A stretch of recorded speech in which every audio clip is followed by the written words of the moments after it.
Welcome to the Real Estate Explainer podcast, where we talk about anything and everything real estate. I'm your host, Brian Kiczula.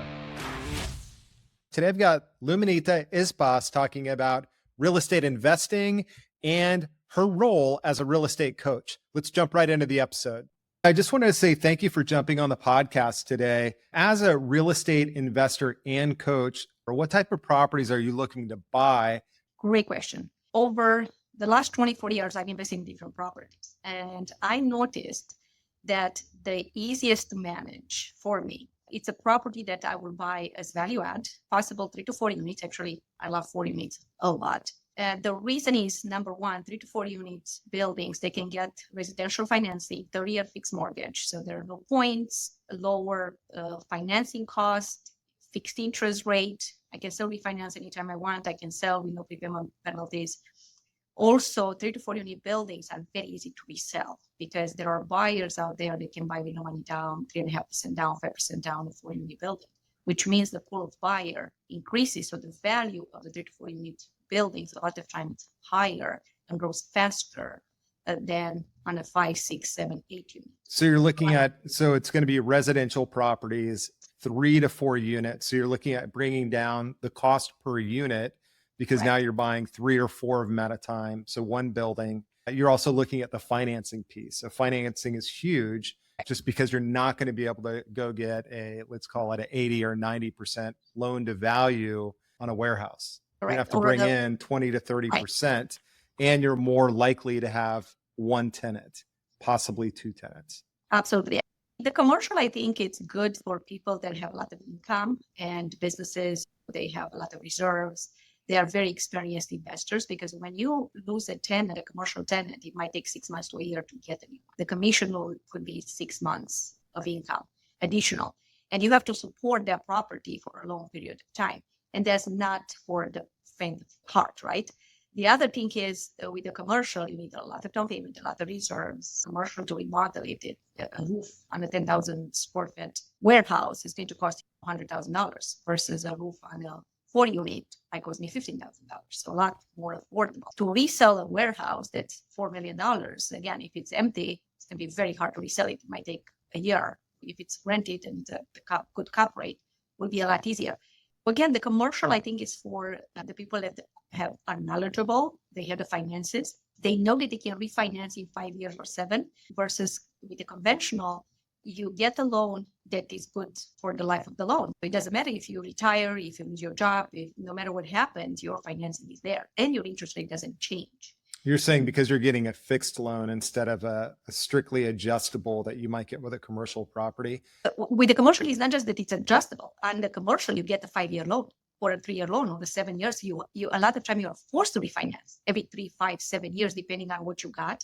And the cost of refinance. Number one, you have to be able to take the loan again. And you don't know where you are 5 years or 7 years. You get sick, you lose your job. Now you cannot refinance a property that you might have 40%, 50% equity. In 2007, 2008, when a lot of people lost properties, number one reason people lost properties were finance. The cash flow didn't work. Either they had ARM loans, so the interest rate, changed and the monthly payment went up, and now they couldn't cover this expense. I've seen commercial owners with 18 units, 24 units, losing them to foreclosure because even though they were able to make the existing payments, even though the interest rate went up, they had to refinance and the banks wouldn't give them loans. Because by the guidelines, they wouldn't qualify anymore. Looking at the different financing options that are out there, not just thinking about today I'm getting into the property, but long-term, how is this rate going to impact me in 3 years and 5 years, and what position I'm going to be in? The other thing that you had mentioned when I asked what type of properties that you're looking for, value add was the first thing that you said. When you're looking at value add, are you looking at adding additional units? Are you looking at doing surface remodeling, meaning flooring, kitchen cabinets? Are you looking at going in and blowing out the units and completely rebuilding them? What type of value add are you doing to these properties? So it depends. It can be all of the above. It can be one of it. So again, I've learned that I've seen people losing properties because of that. I've had properties that I bought that seemed to be in great condition. I remember this flat I bought in great condition. And then I started sinking money every year because the appliances were dying, then the boiler was dying, and then we've had other plumbing problems. And what I've done, I said, from now on, I'm going to pay at least the appropriate price on a property that's not remodeled. I'm going to put everything new. So I'd rather have new electric, plumbing, HVAC, windows, roof, modern kitchen, bathroom, add bathrooms, add washer dryer, add central air, if I can add a unit in an attic in the basement, if I can do something extra, add it, and I will have very little maintenance, because what are you going to do when you have brand new everything? Very little is going to break. No maintenance, right? So the cash flow is real. Second, I'm going to rent these units for top dollar, because now you have modern kitchens, bathrooms. You change the floor plans based on what people want. You add bathrooms. Again, a lot of the higher income tenants, which was the ideal tenant that you want to have, are expecting washer dryer unit, are expecting central, are expecting an island, are expecting stainless steel appliances, quartz, so some kind of really nice finishes. So when you do that now, a lot of times I rent the units actually above most of the market.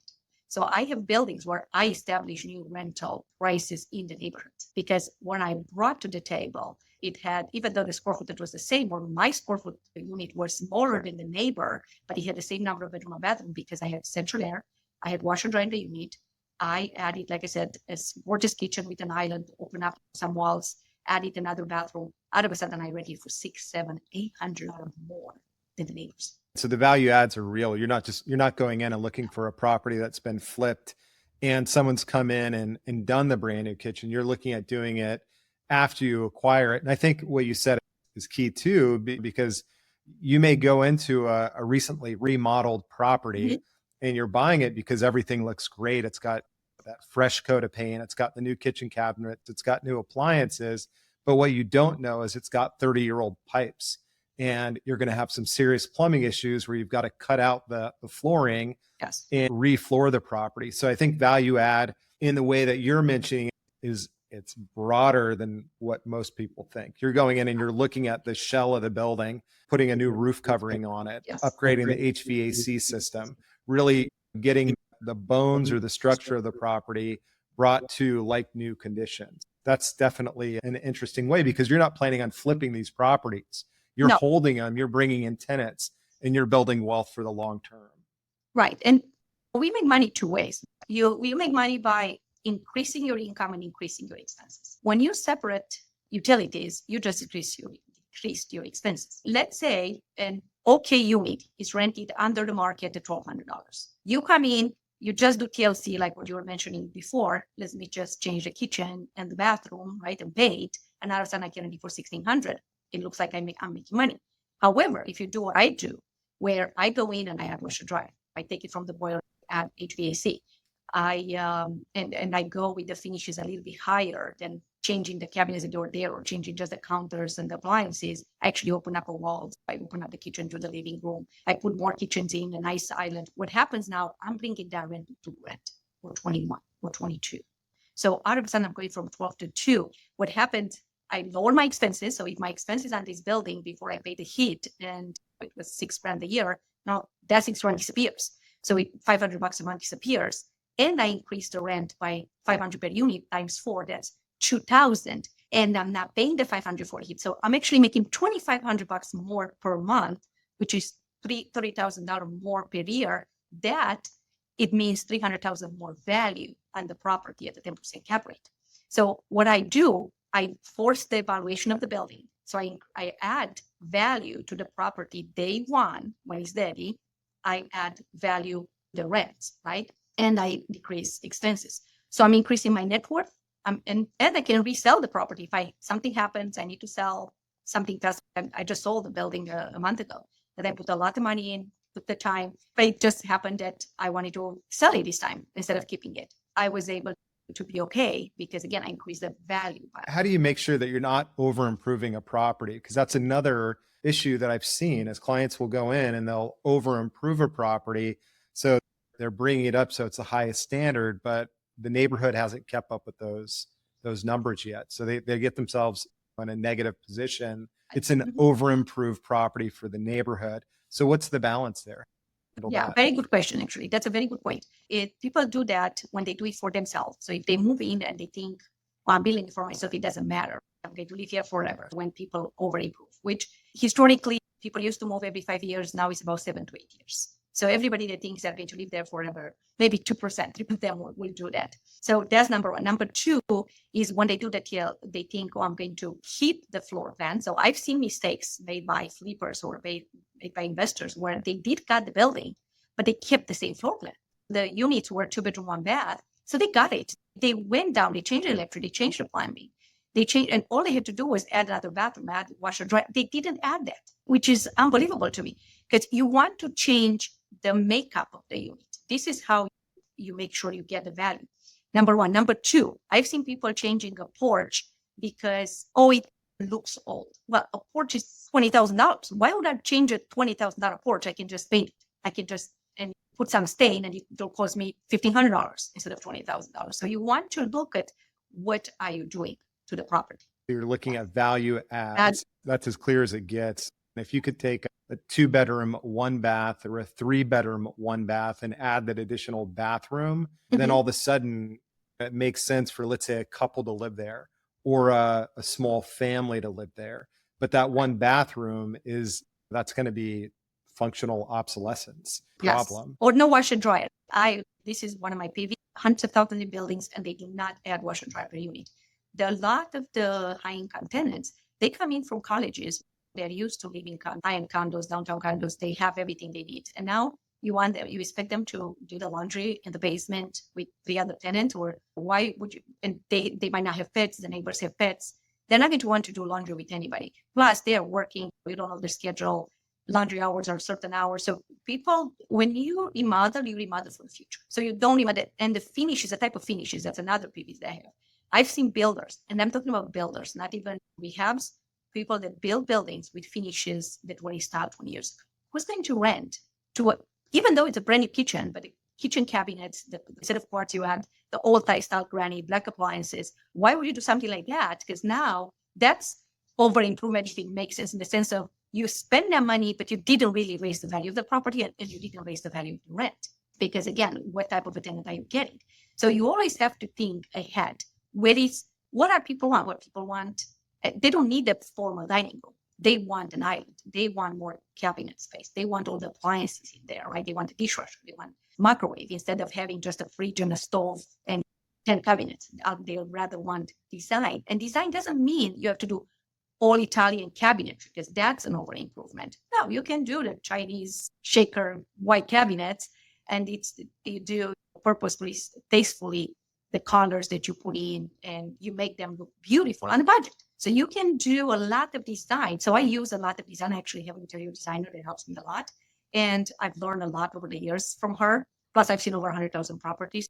Believe me, you get to the point where you can see the mistakes. Like when I get in a property, what they did wrong, what they didn't. But you want to work on a budget, and you work on backwards. So you say, okay, I have a building with 1,000 square feet unit, 2-bedroom, 1-bath. They need everything. On a 1,000 square feet, I can actually I can make it a 2-bedroom, 2-bath. I can even make it a 3-bedroom if I really want to. If I'm next to a college or next to a hospital where I know the teaching hospital, where I know I'm going to have a lot of students, I would rather make it a 3-bedroom, because that's important in that particular market. Depending on the location, you also know what you need. And yes, the students are not going to care about the dining room. So that's why I can have a 3-bedroom. I'll have a bigger kitchen with an island, because the students are going to share eat at the counter or eat in the bedrooms. You want to think about the floor plan a lot, what you give them. And again, they have their washer dryer, they have the dishwasher. They don't have to, make it hard. The finishes in the bathroom. I love porcelain tile. Why? Oh my gosh, it maintains beauty, and it's easy to clean. I see people putting marble. Stone is very hard to clean, very hard to maintain. And very expensive, and it gets dated, versus porcelain, which I like, for example, marble look. It's a classic. Black and white, classic. Some geometrical. I like to put designs that will add classical, modern, simple, and that I think that they will hold me for at least 10 years. Because I'm thinking, I don't want to remodel a bathroom for another 10 years. A kitchen, 10 to 15 years. That's what they go. And not because it's falling apart, the kitchen, but because it's not installed anymore. What you said was very important. It's remodeling based on your client's needs, Yes. not what you like. model based on what they're really looking for. And a college student is going to have a lot different needs than maybe a small family. Absolutely. Because again, if I rent to somebody older, they do want the dining room. They do. But again, you know what you have. I don't buy a lot of one bedrooms. I don't keep one bedrooms because that can grow out of that space too fast. I like longevity, right? So I want the tenant to stay there. And I don't increase rents a lot. So I'm going to rent for top dollar over asking, over market day one. And I'm going to keep that tenant at that price for a long time. That tenant doesn't leave. So I have no turnover, no commissions, no stress, no showings. So again, for me, my tenants stay with me long term because why not? They love it. And a lot of time they bring me new tenants because they say, hey, my friend wants something. Do you have anything else? They love you as a landlord. They make me welcome. I'm treating them like gold. Everybody has to text me or email me with whenever they need something. If they have pictures, if they have an issue, hey, send me pictures because I'm going to send the person that I'm sending there prepared. They're coming in with what they need. They don't need to come 2-3 times back. And I know who to send if you tell me exactly what the issue is, right? Sometimes we troubleshoot things like thermostat. Sometimes we just troubleshoot it right there. How do you find the properties that you're looking to purchase for yourself? Are you looking on the MLS? You're a realtor, so you certainly can see all the new listings coming in. Or are you looking for off-market deals where you're sending, whether it's mailers or you're texting or calling, or you've got a website? How do you find the properties that you're looking to purchase? So it's a combination. Because right now, for example, I'm not full-time realtors anymore. I have my team is sales. I teach, I coach, I'm a national speaker. So I love making the difference that way. And for me, over the years, of course, I'm known in the industry and I'm known to work with investors. So some deals come to me. People reach out to me. Hey, I have this that is going to foreclosure in 2 weeks. Do you have anybody that's cash that can close in 2 weeks? Short sales. I will see, because of my experience, I was named top 1% of realtors in the city in 2011, right at the bottom of the market. I've seen a lot of properties. I've sold almost 2,000 properties. I wrote over 10,000 offers. I've seen over 100,000 properties. So I can see the diamonds in the rough that other realtors cannot guess because I know the floor plans. I know when mistakes are made in the MLS. When, for example, foreclosure is listed wrong. Short sale it's mislisted or they don't have pictures. I know where to look to see the square footage. I know what is there. A lot of times I find properties that are not represented well in the MLS, let's say. I also buy from auction. So we just bought the property from auction a month ago. Spectacular deal. And it looked like it had mold. And it was actually, the property was closed for 5 years. Nobody lived there for 5 years. So it was just humidity. It was not real more from outside. So it was just dry oil, spray, whatever we need to do. And that was it. But all the buyers were afraid. So the price kept coming down because everybody was like, oh my God, there is mold in the property. Who's going to buy with mold? And this was a 2,500 square feet duplex, just property. The kitchen, it was done 15 years ago, but it was done so well with metal cabinets. We were able to keep the kitchen. We just changed appliances. We had a lot of other work to do, but not messy. Because again, and this was one of those diamonds where even though it used to be on the MLS and then it went to auction because it couldn't sell from MLS, I knew the neighborhood. I knew it was in a student area and next to teaching hospitals here in Chicago. And I knew what would be there from exterior because again, being a foreclosure, the advertising was a little bit spotty. And that's how I found that one. So how other properties, just like I said, auction.com, short sales, and MLS in the winter. So I live in Midwest. You have to keep in mind, the real estate market has seasons. And when I'm saying that, I'm not talking about the 4 seasons. I'm talking about when people in the Midwest, we are even more pressured by the winter. But most of the country is the same, with the exception of the South. What happened is most of people move between April and August 1. That's it. Because all the kids start school in August, September. All the colleges start in August. Then you have a lot of jobs, new jobs starting in the summer. And when is the nicest one, people have vacation in the summer. So what happens between April and June, they're going to be the biggest bulk of the sales, multiple offers, craziness, because everybody has to be in the house. Then usually, at least in Midwest, in Chicago, we have 60-day notice as landlords to the tenant. So the tenant will sign up a new lease. If they don't find something, let's say for August 1st, and their lease is expiring by August 1st, they need to sign the lease by June 1st.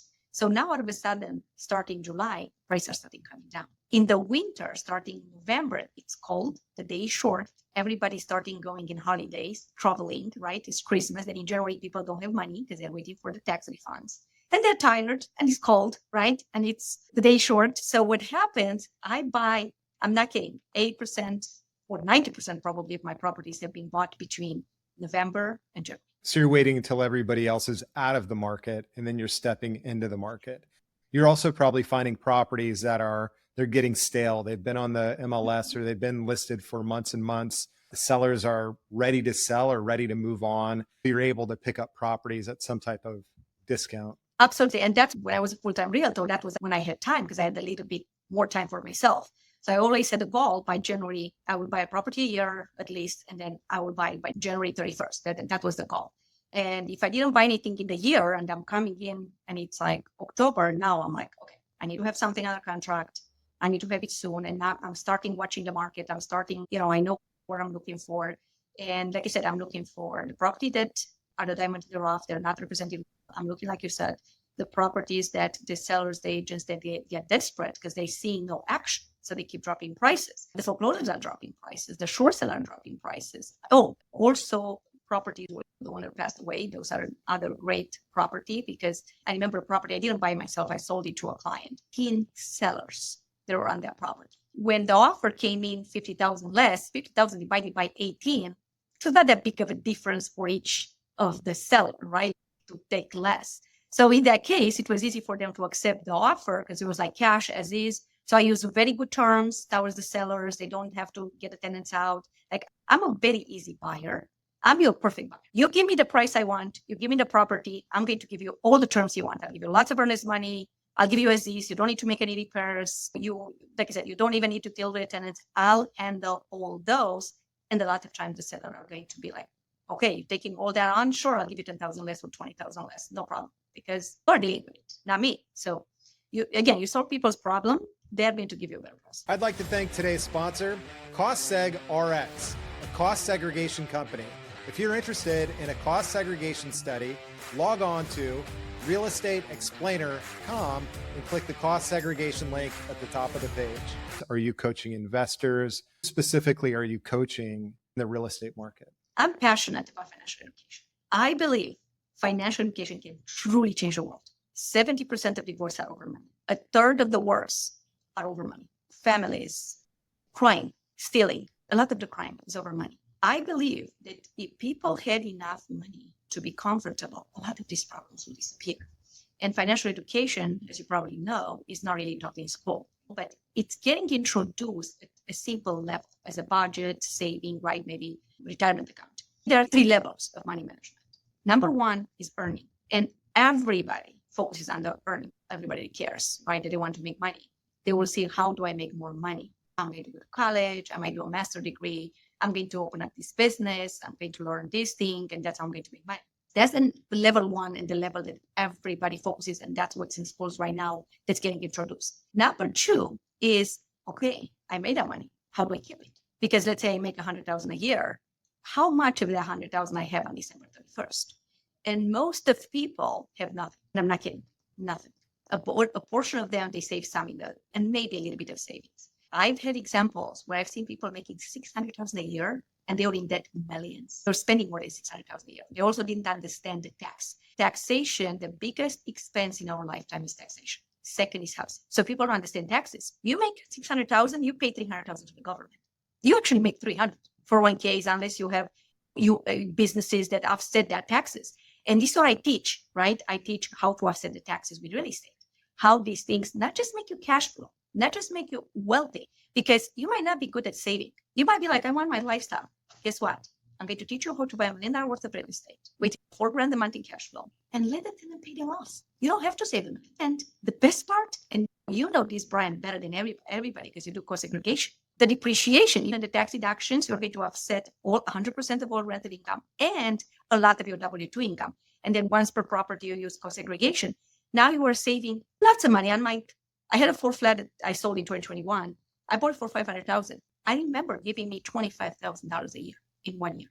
$25,000 offset my earning income on the other side. So when you understand this, now you keep the money. So how you keep, and the third level is investing for income. Now this level, very few people have it. Some of them say, oh, I'm going to live out of dividends. How many millions you have to have invested to live out of dividends versus cash flow, where you can use leverage, put low down payments, and now you get positive cash flow, you get tax deductions, and you're saving more of the taxes you would have paid on your W-2, right? Plus, once in a while, you're going to use the co-segregation or other tax savings, and you have your tenant to pay off your property. And then you're taking advantage of inflation. Your rents keep going up. So your cash flow grows with the inflation or ahead of inflation, and your property goes up with inflation. By the time that you bought this $1 million and 30 years later it's paid off, this $1 million property is worth at least $2 million, because historically property doubles in value every 10 years. Let's say in your lifetime it doesn't double in 10 years, it doubles in 30. You got $1 million worth of real estate with $4,000 a month in cash flow. 30 years from now, you got $10 months of rent in cash flow, and you have that payoff, and it's worth $2 million. Now you live for free in a unit, or you live wherever you want. These cash flows set you up, and you still get tax deductions even if the property is paid off. In 30 years, all these properties need gut rehab. Properties are paid off. I just go take a new loan, a renovation loan, right? I completely renovate my properties again, and guess who's paying down again? And guess who's getting all the tax deductions again? Again, yeah. And that's where we see clients step in, and we'll do a capital expenditure study down the road, because the client will come in, whether it's a residential property or a strip mall that they own, and they'll bring in $1 million in improvements. We'll do a brand new cost segregation. What would you say to when you're coaching real estate investors? One of the things that, frankly, me and I know a lot of investors are worried about is market cycles. Where are we at in the market cycle? And currently, prices in my market seem to be coming down a bit. And I feel like this is probably national. They're starting to stabilize or come down. Interest rates are still relatively high. I think they're going to soften up as we go into next year. The worry, is there a cliff? Do you think that real estate prices are going to drop off? I know this is it's a difficult thing to talk about because every market is so niche. So even within the same city or the same county, you could have different properties that are going to be stable, and then others are going to have those fluctuations. How do you coach not just new buyers or new investors, but experienced investors through really analyzing the properties that they're looking at so that they're willing to take that jump and move forward and buy the property? So let's start with the market. So first of all, the market, it's different all over the United States. In Chicago, where I am, Chicago has the third largest economy in the United States. It's the seventh largest economy in the world. Our economy is larger than most small countries, and it's very diversified, which means we have so many jobs. It's unbelievable. Now, let's say South Florida is a market where you have people buying cash and people buying for speculation. They don't live there. They don't work there. They speculate, okay? Or they have the second home, or they move their business there because they don't want to pay the state tax. Whatever the reason is, they bought there. Not our neighborhood, not most of the country. So markets are going to be different based on, number one, what's your job situation? Number two, how much you went up in the last cycle. Number three, where you are. Okay, so Florida has been hit by natural disasters. A lot of the Airbnbs have been canceled by the HOAs, right? They're not allowing any more HOAs. So now you have a problem. All the buyers that bought them thinking that they're going to do Airbnbs, now they can't. And if they are going to rent them to market tenants, they're going to be upside down. And some of the buildings banned rentals altogether, or they put a small percentage, so now they can't rent at all. Now they're forced to sell. Then you have the buyer that bought in Florida because they thought, I'm going to spend all winters there. And then it was get back to the office, right? Movement. They came back, and now they can do that. Or when they bought those property, and I know those buyers from Chicago, right? That they had the little kids, and they're like, oh, the kids are going to spend all day with my wife. No, the kids are in school. You can't take them in the winter to say, we're moving to Florida and I'm going to do the school. You can't do that. Number four, they didn't have the infrastructure for schools, kids, doctors, everybody that came in. They didn't have the infrastructure for the stores, for again, to support that type of a thing. And it's interesting because I call this in 2020, 2021, when my clients say, I'm buying in Florida. I'm like, what are you buying? Are you buying you're buying the same area where everybody else is buying? You do understand that speculation. You do understand Airbnb is no guarantee. You do understand they're like, oh yeah, there's Florida. It's always going up. Guess what? I have in Chicago on the lake a lot of people that buy second homes that they come here in the summer, right? Because Florida is too hot, or Arizona is too hot, right? So they come usually Arizona, Texas, Florida. They come here, and I've seen them because I've sold now for I've been in business for 22 years and selling, 25 in investing. What's been happening, I've seen those people. They came in for a number of years and then they got grandkids in the area where they are and they stopped coming. Now they have to sell because they are maintaining the property they are not visiting. Then you have the Airbnb ones that they cannot do it. Then it's the property insurance that exploded in Florida, right? And the restrictions on association. There are too many things that just don't work. That's not in most of the country. Plus, we didn't double or triple in value in Illinois. We went 10, 15% a year. So we just kept up with inflation. The last year, we actually have an increase in price. I was looking at statistics and every first time looking at statistics, every week I'm looking at MLS statistics. And we're still 6% year over year in price increase. Even though the number of sales has dropped, the prices are keeping going up because labor has gone up. Labor is almost double. Some of the labor had come down a little bit, but a lot of people got out of the business. So now you cannot build what exists for the price that exists. So prices actually, I personally believe, are going to be going up in the Midwest, in most of the country. As they continue to build new properties, it's going to drive prices up because material costs are so expensive. Absolutely. But the existing home stock affordable because you could not rebuild it today for what it's selling for. So again, I built a building in 2020 and it took me until 2022 to finish it. And I caught the highest of everything. And it was unbelievable versus getting a building where at least I didn't have to put a structure up. I didn't have to do the underground plumbing, right? I didn't have to do the fence that was there. With our buyer thinking about how the market is doing. Let's just say another COVID is coming in 2 years from now and the price has dropped 50%. My buyers buy long term. We buy for cash. My interest rate doesn't change because I got 30-year fixed interest. Do you know what happens to the rents when the market is bad, when the real estate goes down? What happens to the rent? We make more money. Landlords actually make more money in a bad market. I buy them long term. I have the cash flow. And remember, because I got them, I already forced to increase the value of the property. So they say I bought it for 5, I put 3 in, I'm at 8 in. My value probably is $1.1 million because of my rents. So even if the property goes down to 8, okay, fine, I'm where I was, but it doesn't matter because I'm not selling.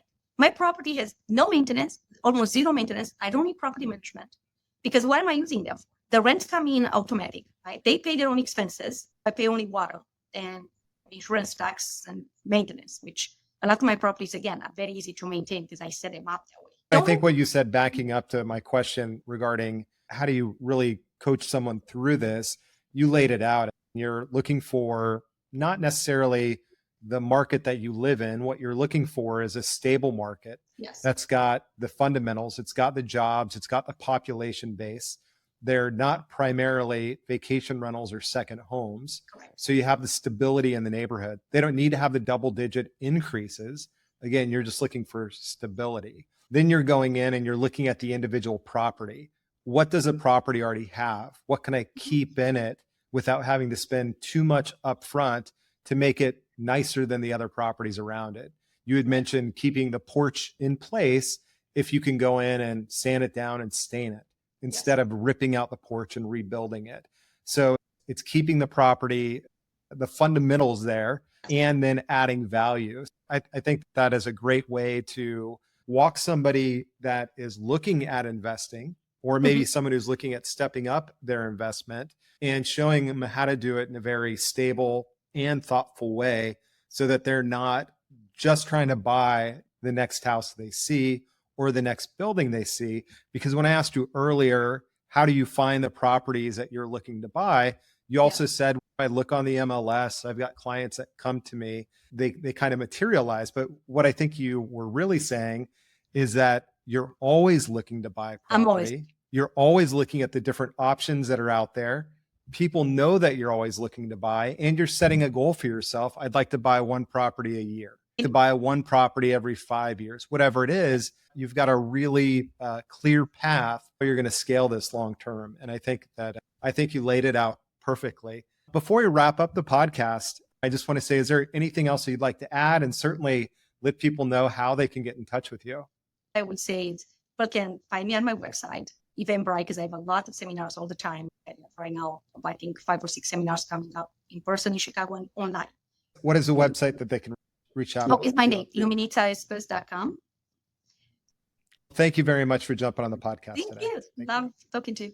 If you'd like to get connected with today's guest, log on to realestateexplainer.com and click the Get Connected button on the homepage.